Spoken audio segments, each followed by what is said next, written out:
Need a smart keyboard for your Android? Here's how to install and use Gboard. Open Google Play Store on your device. In the search bar, type Gboard and tap the search icon. Select Gboard from the search results and then tap Install. After installation, launch Gboard from either the Play Store or your home screen.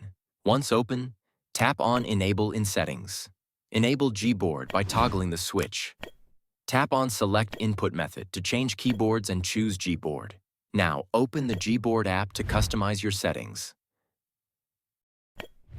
Add languages by tapping on Languages. Gboard supports over 500 languages for multilingual typing. Change the theme in Themes within Settings or using the Quick Access theme icon.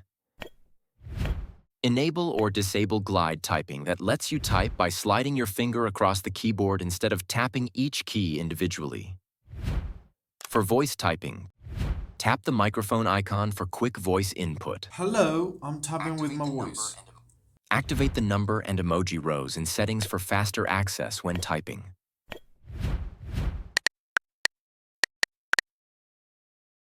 Improve efficiency by using the personal dictionary. Add shortcuts here for frequently used phrases. Finally, fine-tune your typing experience in text correction by adjusting suggestions and auto-correction preferences. Enable the clipboard to save useful text copies. Notably, save recent screenshots. Enjoy the Gboard. Subscribe for more useful tips.